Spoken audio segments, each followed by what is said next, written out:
pode a realidade ser local e real ao mesmo tempo? O que Bell deixou claro. Nos próximos 60 minutos, você vai descobrir por que essa pergunta não é apenas filosófica, mas a chave para entender a natureza fundamental do universo.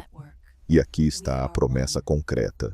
Ao final deste vídeo, você saberá exatamente por que Einstein estava errado sobre algo crucial e como um teorema matemático simples destruiu séculos de certezas sobre o que é real. Vamos abrir 2 loops de curiosidade que vão nos guiar nesta jornada. Loop número 1. O resultado surpreendente que John Bell provou e que forçou os físicos a escolher entre 2 impossibilidades. Loop número 2. A reviravolta contra-intuitiva que a mecânica quântica revela sobre a estrutura da realidade e que desafia tudo o que seus sentidos lhe dizem. E aqui estão as apostas pessoais. Se a realidade é local e real, o mundo funciona como você sempre pensou. Causa e efeito fazem sentido, e nada pode viajar mais rápido que a luz. Mas se Bell está certo, então ou o universo não é real da forma que você imagina, ou a localidade é uma ilusão, ou algo ainda mais estranho está acontecendo. O roadmap é este. Primeiro, vamos entender o que significa realismo local e por que Einstein apostou tudo nele. Depois, vamos mergulhar no paradoxo EPR que expôs a estranheza quântica. Finalmente, vamos ver como Bell criou um teste matemático que pôs fim ao debate e o que isso muda na sua vida. Antes de continuar, me deixe nos comentários de onde você está nos assistindo. Quero saber onde estão os observadores quânticos ao redor do mundo. E se este tema ressoa com você, se inscreva no canal O Observador Quântico, porque vamos mergulhar fundo nos mistérios que a física quântica revela sobre a natureza da realidade. Agora, vamos às definições em linguagem simples. Realismo significa que as coisas existem com propriedades definidas independentemente de você observá-las. A Lua está lá mesmo quando ninguém olha para ela, como Einstein gostava de dizer.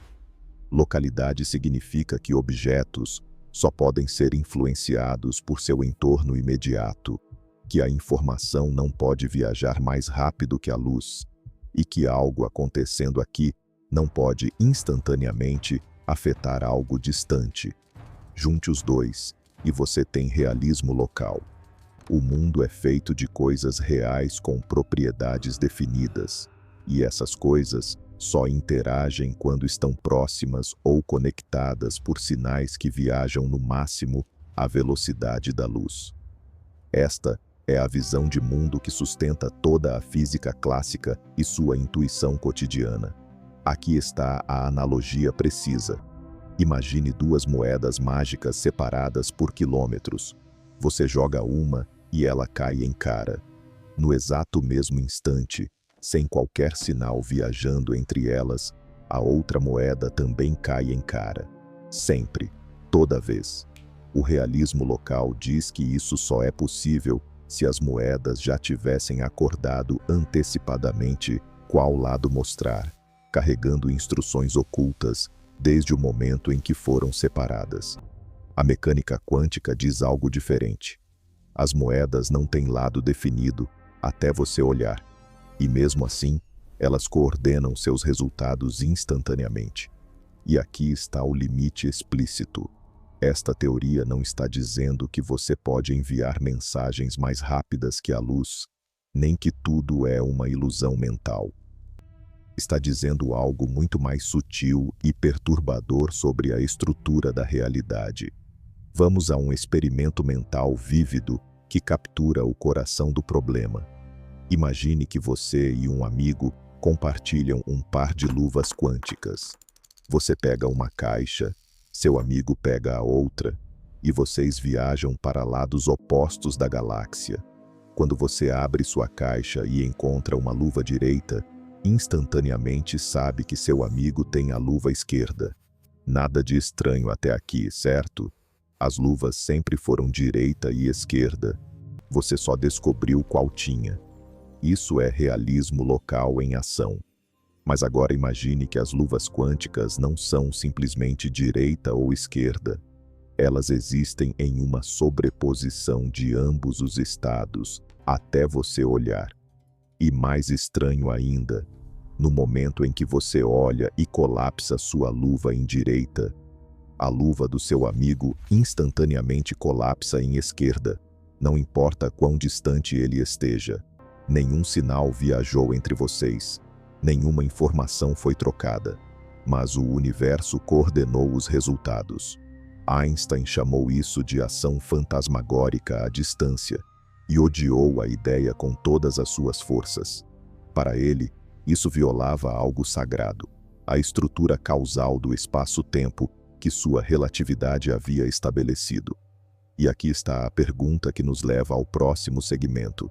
Se as partículas quânticas realmente se comportam assim, e os experimentos dizem que sim, então algo tem que ceder. Ou a realidade não é real da forma que pensamos, ou a localidade é uma mentira, ou existe uma terceira opção ainda mais perturbadora. Einstein escolheu acreditar que a mecânica quântica estava incompleta, que havia variáveis ocultas que restaurariam o realismo local e explicariam toda essa estranheza.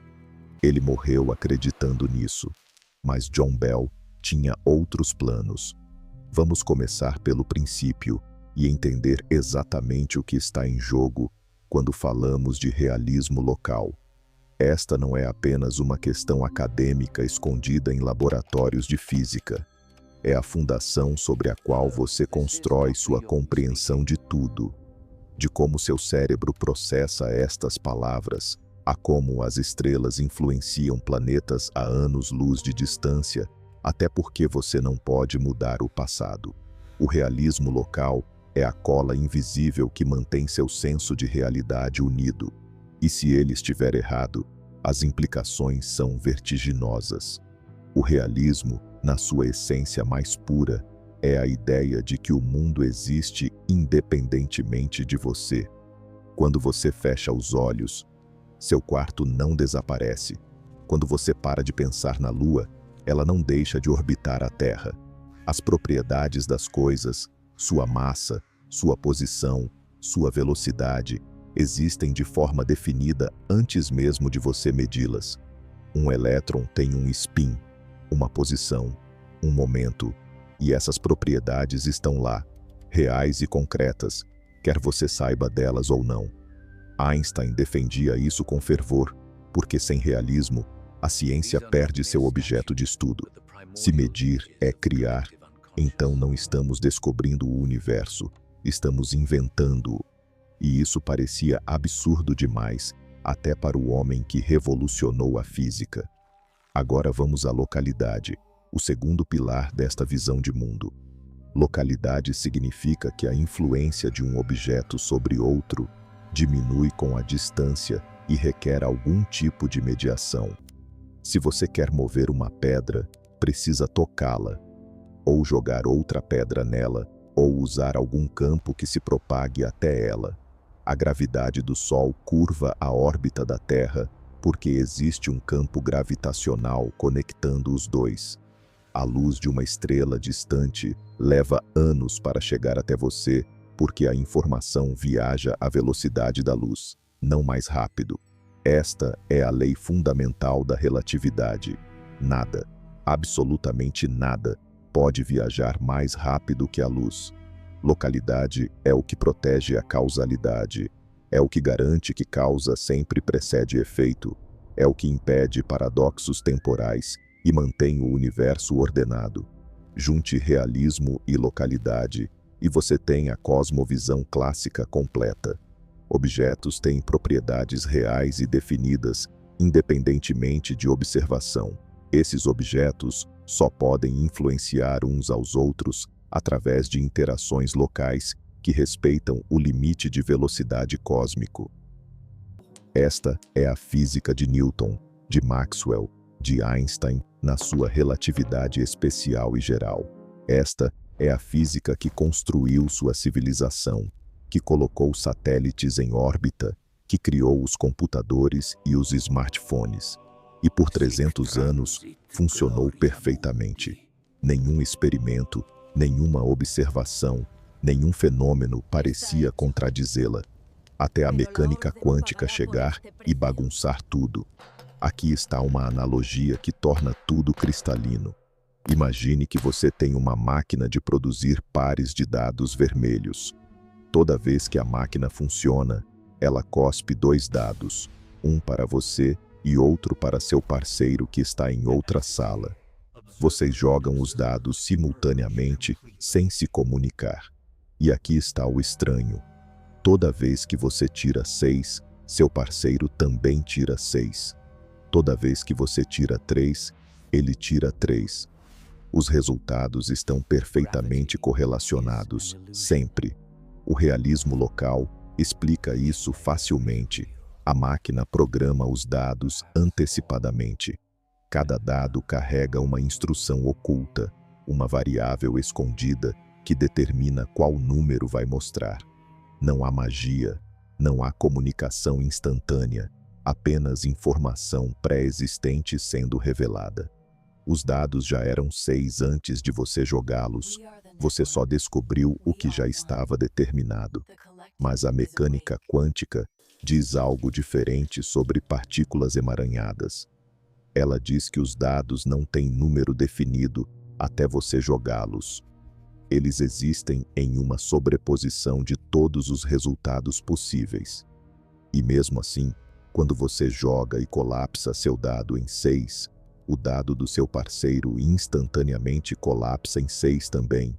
Não importa a distância, nenhuma variável oculta, nenhuma programação prévia, apenas uma correlação impossível que viola tudo o que o realismo local permite. E aqui está o limite explícito desta discussão. Isso não significa que você pode enviar uma mensagem instantânea para seu parceiro. Você não controla qual número vai tirar, então não pode codificar informação. Mas ainda assim, algo profundamente não local está acontecendo. Agora o experimento mental que vai fixar isso na sua mente. Imagine que você está em um cassino quântico.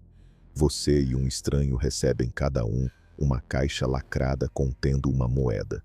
As instruções dizem: abram as caixas ao mesmo tempo, joguem as moedas e observem o resultado. Vocês fazem isso 1000 vezes e descobrem algo impossível. Quando vocês escolhem jogar as moedas da mesma forma, os resultados coincidem 100% das vezes. Mas quando vocês variam o ângulo de observação, a forma de jogar, os resultados se descorrelacionam de maneiras específicas e previsíveis. No mundo clássico, isso só faria sentido se as moedas carregassem um manual de instruções infinitamente detalhado, cobrindo todas as possibilidades. Mas a matemática quântica mostra que nenhum conjunto de instruções ocultas pode reproduzir o padrão de correlações observado. Algo mais fundamental está acontecendo.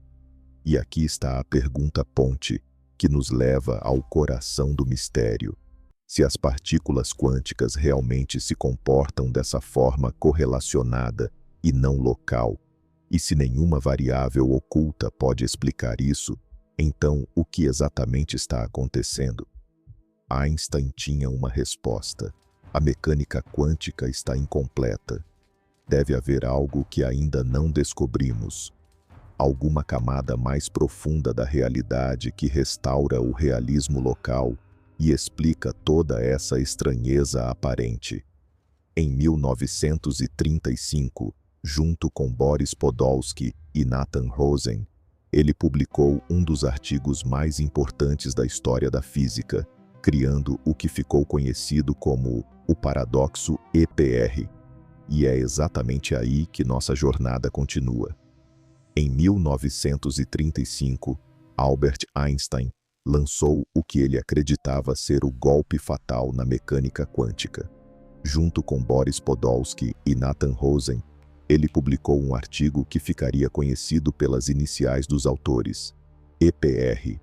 O título era técnico, mas a mensagem era devastadora. Ou a mecânica quântica está incompleta, ou ela permite algo impossível, ação instantânea à distância. Para Einstein, a escolha era óbvia. A mecânica quântica tinha que estar errada, ou pelo menos incompleta. Tinha que haver variáveis ocultas, informação escondida que a teoria ainda não capturava, e ele estava prestes a provar isso com um experimento mental que exporia a ferida aberta no coração da física quântica. Vamos construir o argumento EPR em 3 passos claros, cada um levando inevitavelmente ao próximo. Passo 1.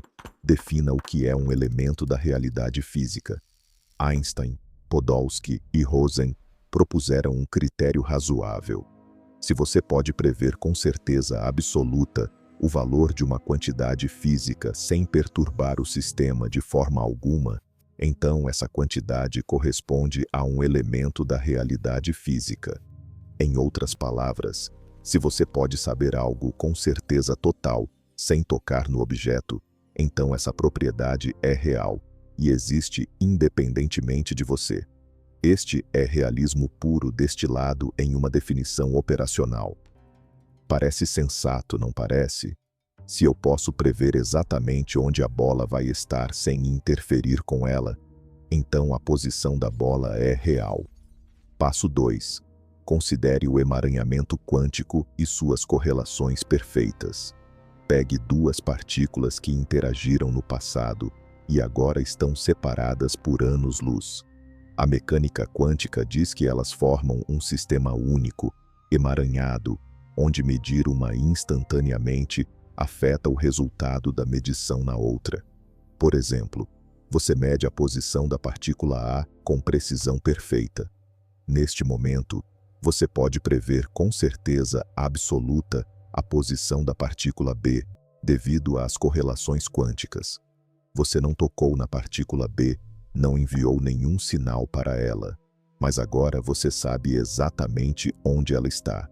Pelo critério do passo 1, a posição da partícula B é um elemento da realidade física. Ela era real antes de você medir a partícula A. Mas aqui está o golpe mortal do passo 3. Você poderia ter escolhido medir o momento da partícula A em vez da posição.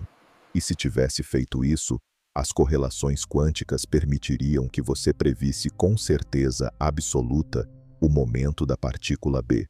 Novamente, sem tocar na partícula B, sem enviar qualquer sinal. Então, pelo mesmo critério, o momento da partícula B também é um elemento da realidade física. Mas a mecânica quântica diz que posição e momento não podem ambos ter valores definidos simultaneamente. O princípio da incerteza de Heisenberg proíbe isso. Então temos uma contradição. A partícula B tem posição e momento definidos ao mesmo tempo, porque são elementos da realidade física, segundo o critério razoável do passo 1. Mas a mecânica quântica diz que isso é impossível. Conclusão: ou o critério de realidade física está errado, ou a mecânica quântica está incompleta. Einstein escolheu acreditar que a mecânica quântica estava incompleta. Para ele, a alternativa era inaceitável. Aceitar que sua escolha de medir a partícula A, de uma forma ou outra, instantaneamente cria realidade na partícula B distante.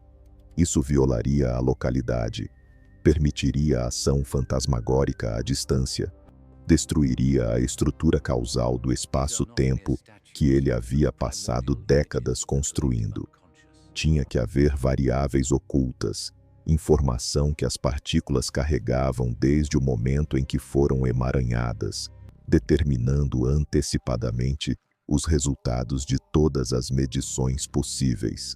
A mecânica quântica simplesmente não conhecia essas variáveis ainda, por isso recorria a probabilidades e colapsos misteriosos. Aqui está uma analogia fresca que captura perfeitamente o argumento EPR. Imagine dois envelopes mágicos conectados quanticamente. Você pode escolher fazer duas perguntas diferentes a cada envelope. Pergunta A ou pergunta B. Se você fizer pergunta A ao primeiro envelope, ele sempre responde vermelho, e o segundo envelope instantaneamente responde azul. Se você fizer pergunta B ao primeiro envelope, ele sempre responde círculo, e o segundo responde quadrado. Os envelopes estão em galáxias diferentes. Nenhum sinal pode viajar entre eles mais rápido que a luz. A mecânica quântica diz que os envelopes não têm resposta definida até você perguntar. Mas o argumento EPR diz: espere um segundo. Quando eu escolho fazer pergunta A ao primeiro envelope, eu instantaneamente sei a resposta do segundo envelope sem tocá-lo. Então essa resposta tem que ser real. E se eu tivesse escolhido pergunta B, eu saberia a outra resposta. Então ambas as respostas são reais simultaneamente. Os envelopes carregavam essa informação o tempo todo. A mecânica quântica só não consegue vê-la. Mas há um contraponto importante que precisa ser endereçado honestamente.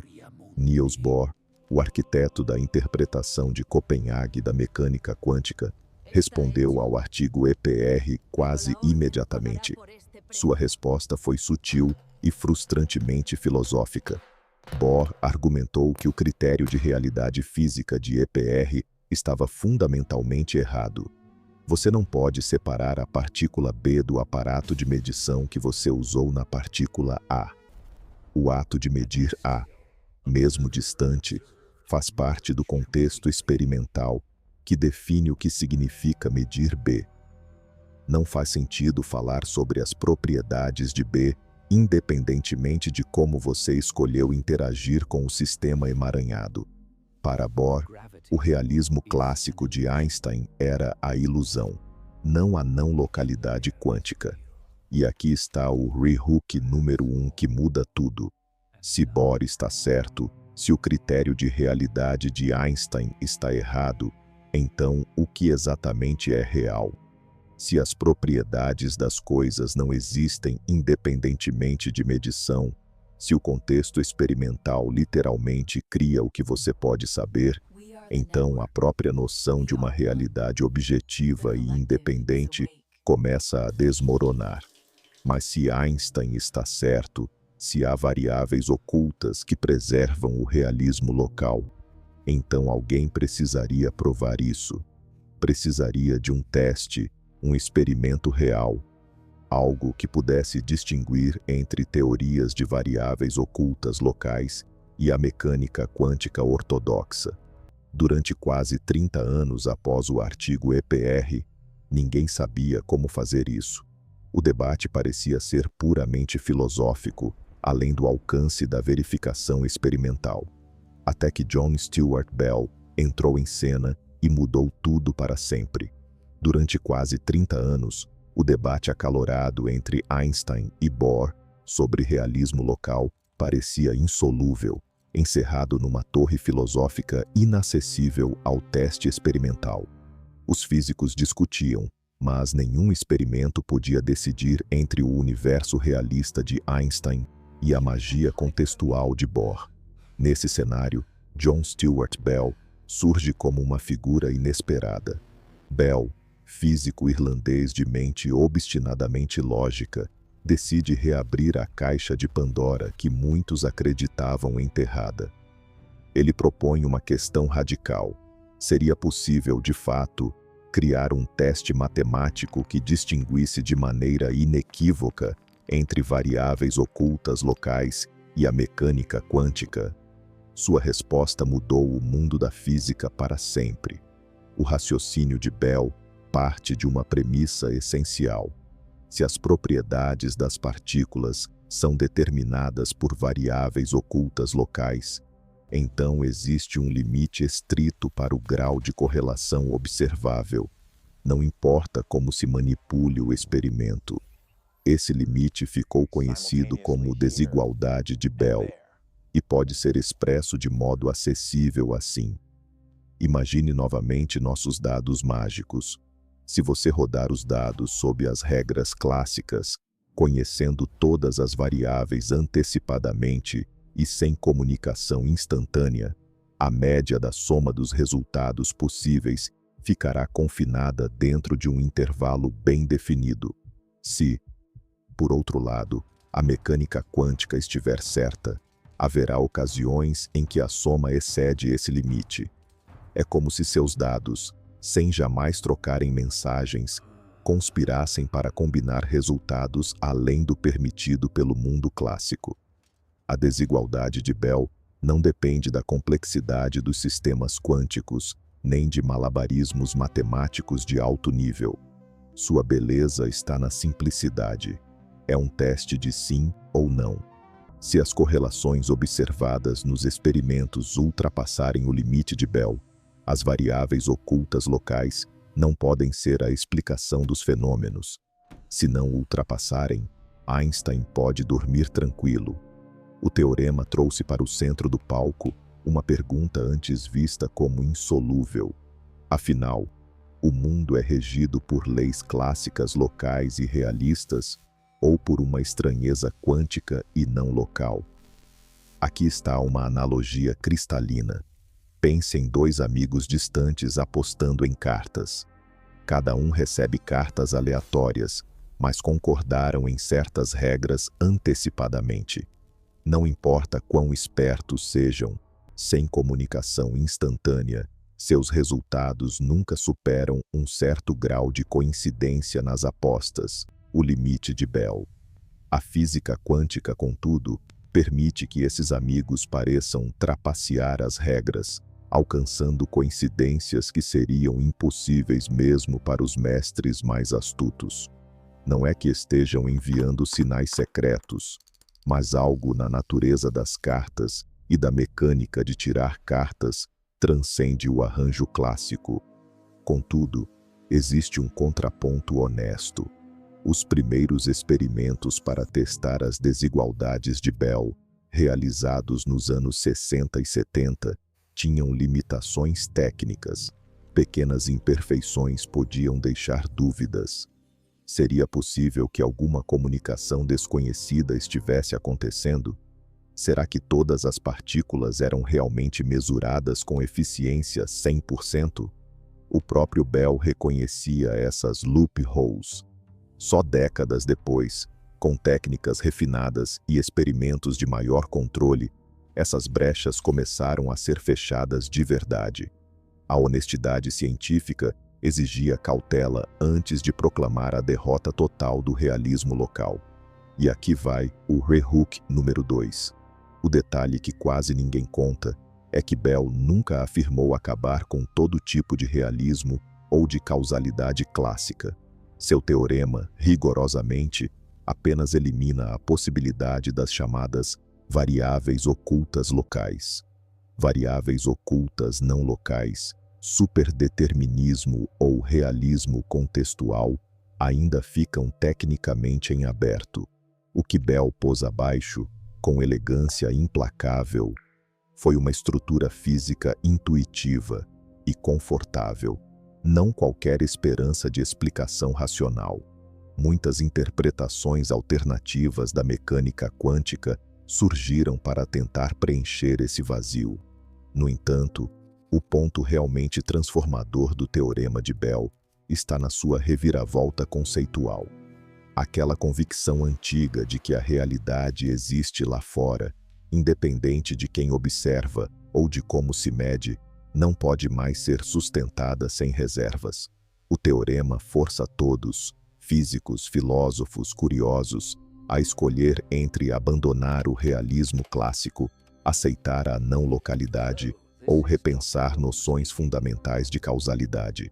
O debate, que parecia uma guerra fria filosófica, se tornou uma fronteira experimental real, onde cada possível desfecho implica consequências radicais para nossa compreensão da natureza. Com a desigualdade de Bell finalmente formulada, a ciência tinha em mãos um critério claro: experimentar, medir e decidir qual visão de mundo a física iria adotar. O palco estava armado para que novas gerações de pesquisadores desafiassem os limites do laboratório em busca de respostas definitivas. Como veremos, foi só a partir da década de 1980 que os experimentos realmente começaram a selar o destino das visões clássicas. E o que aconteceu nos laboratórios mudaria o curso da física para sempre. A desigualdade de Bell transformou uma disputa filosófica em uma pergunta experimental concreta, mas durante anos permaneceu uma elegante formulação matemática à espera de um teste definitivo.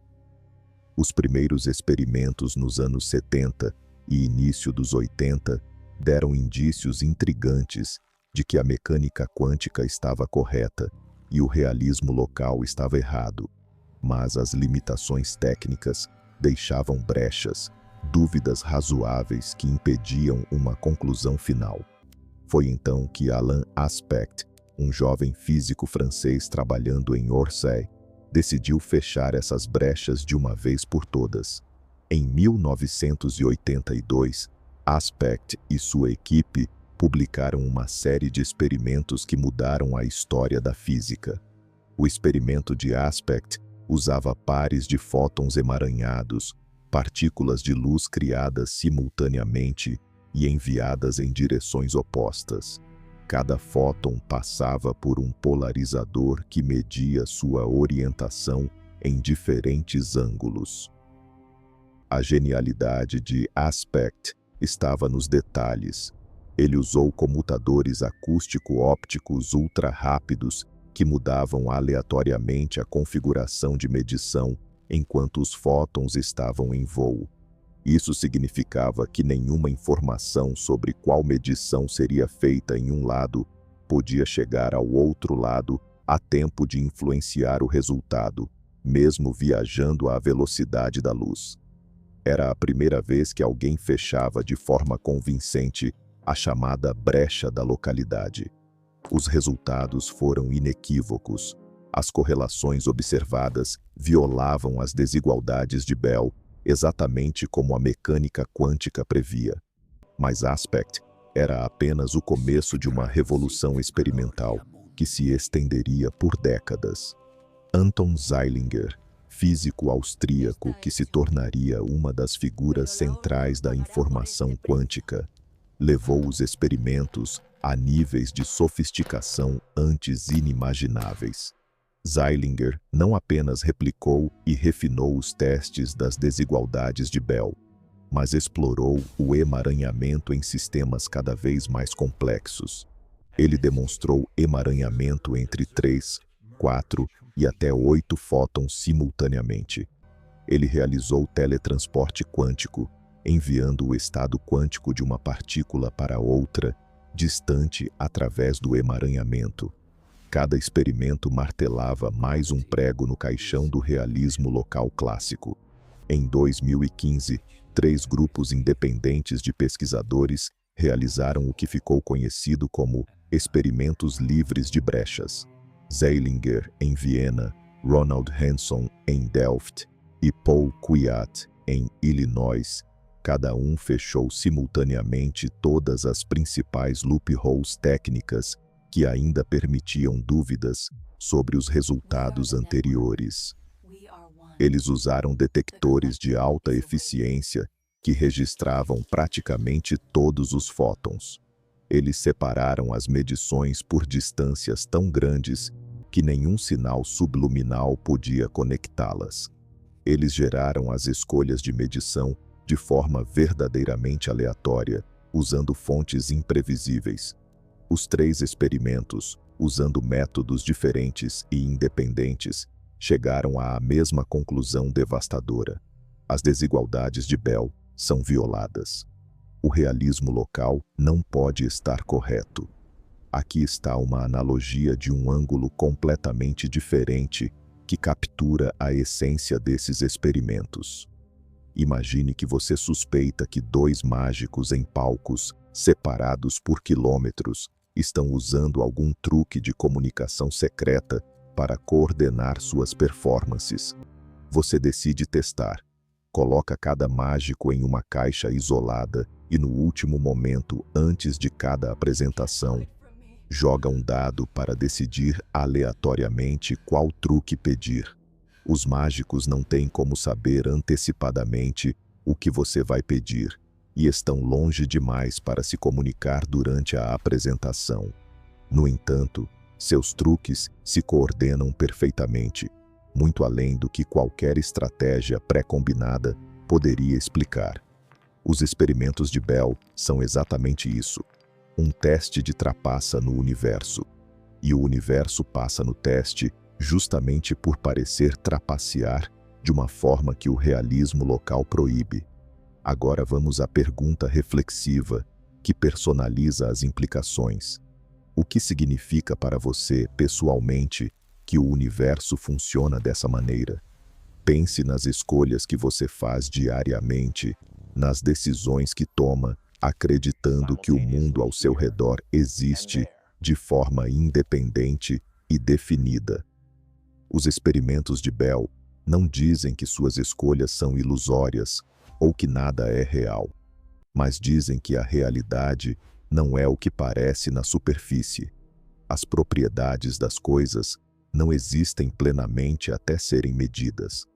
As correlações podem transcender o espaço de maneiras que desafiam nossa intuição sobre causa e efeito. O tecido do universo é mais estranho, mais interconectado, mais contextual do que qualquer filosofia clássica imaginou. E há uma reviravolta adicional que merece destaque. Esses experimentos não são apenas curiosidades acadêmicas. Eles são a fundação das tecnologias quânticas que estão emergindo agora. Computação quântica, criptografia quântica, sensores quânticos de precisão impossível. Todos dependem do emaranhamento e da não localidade que os experimentos de Bell confirmaram. A tecnologia do século XXI está sendo construída sobre a estranheza que Einstein rejeitou. As mesmas correlações fantasmagóricas que violam o realismo local são agora ferramentas práticas para processamento de informação, comunicação segura e medições ultra-precisas. O debate filosófico se transformou em engenharia de ponta. O trabalho de Aspect, Zeilinger e dezenas de outros experimentalistas nas últimas 4 décadas não deixou espaço para dúvidas razoáveis. As desigualdades de Bell são violadas. A natureza escolheu a mecânica quântica em vez do realismo local. Mas essa resposta experimental abre uma pergunta ainda mais profunda. Se o realismo local está morto, o que exatamente isso significa? Qual interpretação da mecânica quântica devemos adotar? E como isso muda nossa compreensão fundamental do que é real? Essas são as questões que exploraremos a seguir. Os experimentos confirmaram de forma definitiva: as desigualdades de Bell são violadas. O realismo local não pode estar correto. Mas essa conclusão experimental não resolve o mistério, apenas o aprofunda. O teorema de Bell é como uma bifurcação forçada no caminho. Você não pode continuar acreditando que a realidade é simultaneamente local e real. Algo tem que ceder. E aqui está onde a física encontra a filosofia de frente, onde cada escolha leva a um universo conceitual radicalmente diferente. Vamos explorar as 3 saídas principais que os físicos identificaram, e cada uma delas muda completamente o que significa existir. Primeira opção: abandonar o realismo. Esta é essencialmente a interpretação de Copenhague, a visão ortodoxa defendida por Niels Bohr e ainda ensinada na maioria dos cursos de física quântica. Nesta visão, as propriedades das partículas simplesmente não existem de forma definida até serem medidas. O elétron não tem posição específica, não tem momento definido, não tem spin determinado até você olhar. A medição não revela uma realidade pré-existente, ela literalmente cria essa realidade. O ato de observar colapsa a função de onda, transformando possibilidades em atualidades. Esta interpretação preserva a localidade. Nenhum sinal viaja mais rápido que a luz, mas ao custo de renunciar à ideia de que o mundo existe independentemente de nós. É uma visão perturbadora. Sem observadores, o universo seria apenas um mar de potencialidades não realizadas. Agora, a prática mental em 3 passos para internalizar essa primeira opção. Passo 1. Notar. Observe um objeto familiar, digamos, sua mão. Pergunte-se honestamente se você acredita que ela tem propriedades definidas quando você não está olhando. A interpretação de Copenhague diz que no nível quântico fundamental, a resposta é não. Passo 2. Testar. Pense em implicações práticas. Se propriedades não existem até medição, então o que determina qual propriedade se manifesta quando você mede? A teoria diz que é puramente probabilístico, sem causa determinante. Passo 3. Reinterpretar. Considere que talvez a realidade seja fundamentalmente relacional, existindo apenas nos encontros entre sistemas, não como substância independente. Esta não é apenas filosofia abstrata, é o que a matemática quântica descreve. Segunda opção: abandonar a localidade. Esta é a rota tomada pela mecânica de Broglie-Bohm, também conhecida como teoria da onda piloto. Nesta interpretação, as partículas têm posições e momentos definidos o tempo todo, restaurando o realismo que Einstein tanto amava. Mas o preço é alto. Existe uma onda quântica não local que guia todas as partículas, e essa onda se estende instantaneamente por todo o universo. Quando você mede uma partícula emaranhada aqui, a onda piloto instantaneamente se ajusta em todos os lugares, mudando o comportamento da partícula distante. Há ação fantasmagórica à distância, mas pelo menos as coisas são reais. O universo se torna um holograma interconectado, onde tudo influencia tudo instantaneamente através de uma camada oculta da realidade. Esta segunda opção tem consequências fascinantes e perturbadoras. Se a não localidade é real, então o universo é fundamentalmente holístico, de uma forma que transcende nossa experiência cotidiana. Sua escolha de medir um elétron aqui, genuinamente, afeta eventos em galáxias distantes, não através de sinais que viajam, mas através de uma estrutura mais profunda do espaço-tempo. A separação entre objetos é uma ilusão superficial. Tudo está conectado através dessa onda piloto universal. David Bohm, que desenvolveu essa interpretação, via nisso implicações místicas, a totalidade indivisível da realidade. Mas há um lado estranho também. A onda piloto parece fazer cálculos infinitamente complexos instantaneamente, como se o universo tivesse um processador computacional não local, operando nos bastidores. Terceira opção: o superdeterminismo. Esta é a saída mais radical e menos popular, mas tecnicamente ainda está na mesa. O superdeterminismo diz que não existe escolha livre real, nem para você, nem para os aparatos experimentais. As configurações de medição que os físicos escolhem, os números aleatórios que os geradores produzem, tudo foi determinado desde o Big Bang.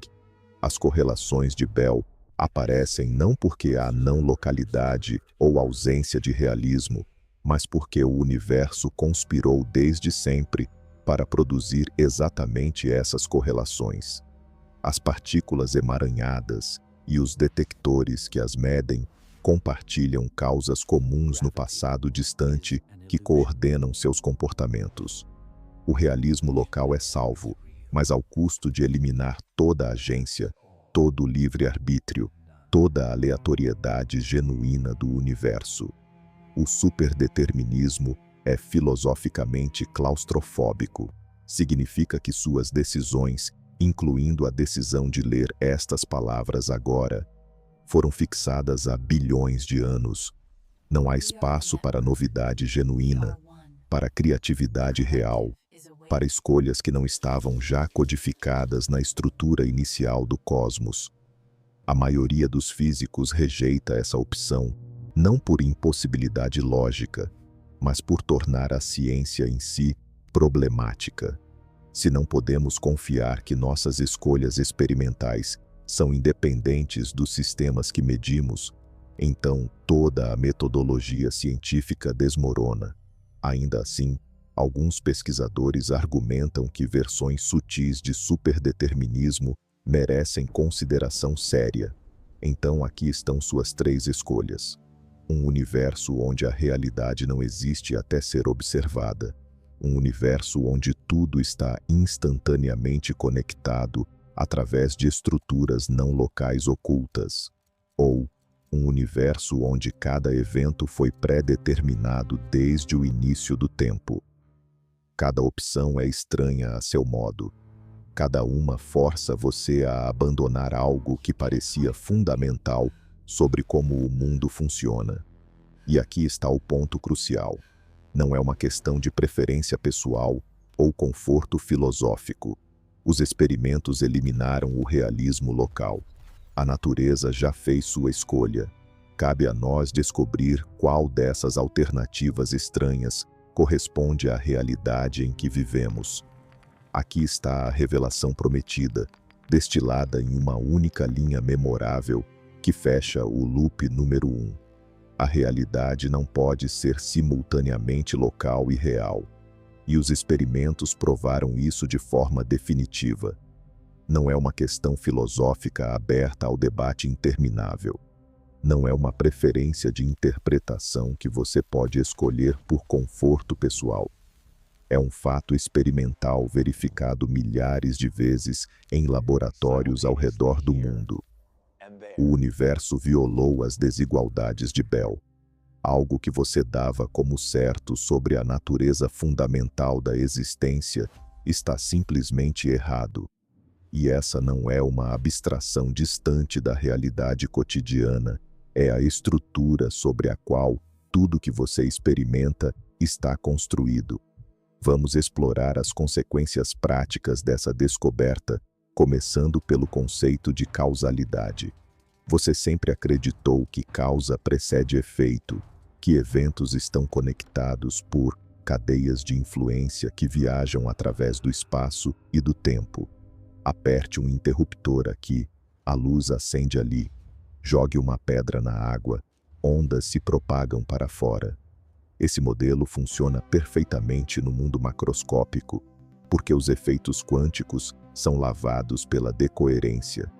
Mas na base fundamental, no nível das partículas elementares, a causalidade local é uma ilusão.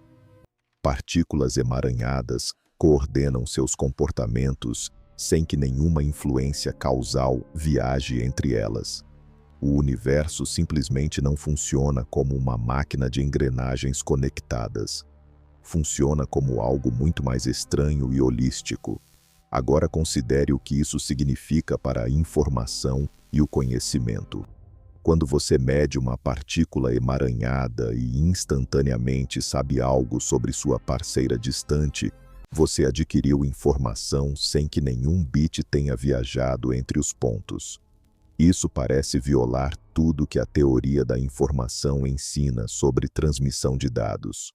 Mas há uma sutileza crucial. Você não pode controlar qual resultado sua medição produzirá. Então, não pode codificar uma mensagem. A informação que você ganha é correlação, não comunicação. Ainda assim, isso revela algo profundo. A informação quântica não é local. Ela está distribuída de forma não separável através do sistema emaranhado. É por isso que computadores quânticos podem fazer certos cálculos exponencialmente mais rápido que computadores clássicos, porque operam com essa estrutura não local de informação. As implicações filosóficas vão ainda mais fundo. A ideia de que objetos são separados e independentes, que você pode dividir o mundo em partes isoladas e estudar cada uma isoladamente, essa ideia é fundamentalmente falha no nível quântico. O todo não é apenas a soma das partes. Em sistemas emaranhados, o todo tem propriedades que as partes individualmente não possuem. Você pode saber tudo sobre o sistema combinado e ainda não saber nada específico sobre os componentes individuais. Isso inverte a metodologia reducionista que dominou a ciência desde Descartes. O universo é irredutível em sua essência mais fundamental. Vamos tornar isso pessoal com uma reflexão direta. Pense sobre a sensação de ser um indivíduo separado, uma consciência isolada navegando um mundo de objetos externos. Essa sensação é uma ilusão útil criada pela evolução para te manter vivo. Mas na realidade quântica fundamental, a separação entre observador e observado, entre sujeito e objeto, entre você e o resto do universo, não é tão clara quanto parece. A medição cria uma correlação emaranhada entre você e o sistema medido. Você literalmente se torna parte do sistema quântico que você observa. A fronteira entre interno e externo é porosa no nível mais básico da realidade. Agora, as consequências práticas que estão mudando o mundo tecnológico. A computação quântica explora o emaranhamento e a superposição para processar informação de formas impossíveis classicamente. Algoritmos quânticos podem fatorar números enormes, simular moléculas complexas e resolver problemas de otimização que levariam bilhões de anos em computadores convencionais. A criptografia quântica usa o emaranhamento para criar canais de comunicação absolutamente seguros, onde qualquer tentativa de espionagem é imediatamente detectável. Sensores quânticos aproveitam a não localidade para medir campos magnéticos, gravitacionais e elétricos com precisão impossível para instrumentos clássicos. Essas não são ficções científicas futuras, são tecnologias sendo desenvolvidas agora em laboratórios ao redor do mundo. E há uma mudança mais sutil na compreensão da natureza do tempo. Se a não localidade é real, se eventos distantes podem estar correlacionados sem conexão causal, então a estrutura temporal do universo é mais complexa do que o fluxo linear que experimentamos. Alguns físicos argumentam que o emaranhamento sugere que o espaço-tempo emerge de algo mais fundamental, talvez de uma rede de correlações quânticas. O tempo não seria uma dimensão básica da realidade, mas uma propriedade emergente de sistemas quânticos complexos. Sua experiência de passado, presente e futuro seria uma ilusão de perspectiva, não uma característica objetiva do cosmos. Aqui está o ponto que fecha o loop número 2, a reviravolta contra-intuitiva. Você passou a vida inteira assumindo que o mundo funciona de uma forma e agora descobriu que funciona de outra completamente diferente. Mas sua experiência cotidiana não mudou. A cadeira ainda parece sólida. Os objetos ainda parecem separados. A causalidade ainda parece local. E isso é porque o mundo quântico e o mundo clássico estão conectados por um processo chamado decoerência. No nível macroscópico, as correlações quânticas delicadas são constantemente destruídas por interações com o ambiente. O que sobra é a aparência de realismo local, mesmo que a base fundamental seja não local e contextual. Você vive em uma ilusão clássica, construída sobre uma fundação quântica estranha. E agora você sabe disso. Vamos fazer a resolução em 3 tempos que fecha toda essa jornada. Primeiro, o que você acreditava. Você começou este vídeo assumindo que a realidade era local e real simultaneamente, que objetos tinham propriedades definidas independentemente de observação, que influências só se propagavam através de conexões causais, respeitando o limite de velocidade da luz. Essa era a visão de mundo clássica, a física de Newton e Einstein, que você aprendeu na escola, a intuição que guia cada decisão do seu dia. Era confortável, previsível, racional. O universo era uma máquina compreensível, funcionando segundo regras determináveis. E você não estava sozinho nessa crença. Praticamente toda a civilização humana, até o século XX, operava sob essas suposições. Segundo, o que você viu, através desta jornada, você testemunhou a construção meticulosa de um argumento experimental que destruiu essa visão clássica. Você viu Einstein, Podolsky e Rosen criarem um paradoxo aparentemente insolúvel que expôs a estranheza do emaranhamento quântico. Você viu John Bell transformar um debate filosófico em um teste matemático preciso, formulando desigualdades que qualquer teoria de variáveis ocultas locais teria que respeitar.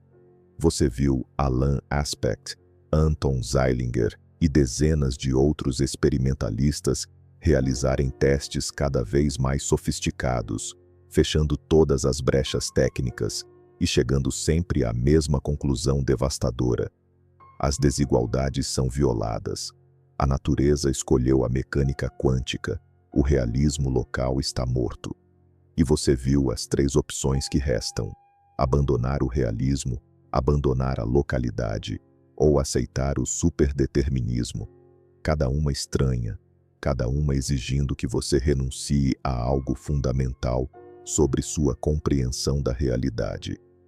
Terceiro, o que isso significa? O legado de Bell não é apenas ter resolvido um debate entre gigantes da física. É ter mudado permanentemente o que significa fazer ciência, compreender a natureza e existir como observador consciente em um universo quântico. Bell provou que a natureza é mais estranha do que a filosofia clássica jamais imaginou. Ele mostrou que perguntas aparentemente metafísicas podem ter respostas experimentais definitivas. Ele abriu caminho para tecnologias quânticas que estão remodelando a civilização. E talvez mais importante, ele forçou a humanidade a confrontar uma verdade desconfortável. O universo não precisa fazer sentido segundo sua intuição macroscópica. A realidade opera segundo princípios que desafiam tudo que a evolução te preparou para entender. O impacto do trabalho de Bell continua se expandindo décadas após sua morte em 1990. A computação quântica, ainda em sua infância, promete revolucionar campos desde criptografia até descoberta de drogas, desde inteligência artificial até modelagem climática. Os computadores quânticos da IBM, Google, IonQ e dezenas de outras empresas já demonstraram supremacia quântica em tarefas específicas, realizando cálculos impossíveis para máquinas clássicas. A criptografia quântica está sendo implementada em redes de comunicação seguras na China, Europa e Estados Unidos, criando canais literalmente impossíveis de hackear sem detecção. Sensores quânticos estão mapeando campos gravitacionais com precisão suficiente para detectar depósitos minerais subterrâneos, monitorar atividade cerebral sem contato e até procurar matéria escura. Mas o legado vai além da tecnologia. A violação das desigualdades de Bell tem implicações profundas para outras áreas da ciência. Na biologia, há evidências crescentes de que processos quânticos como coerência e emaranhamento podem desempenhar papéis funcionais em fotossíntese, navegação de aves migratórias e até função cerebral. Na cosmologia, O emaranhamento quântico pode ser a chave para entender como o espaço-tempo emerge, como buracos negros processam informação e o que aconteceu nos primeiros instantes após o Big Bang. Na filosofia da mente, a não-localidade quântica reabre questões sobre consciência, livre-arbítrio e a relação entre observador e realidade que muitos pensavam resolvidas pelo materialismo reducionista.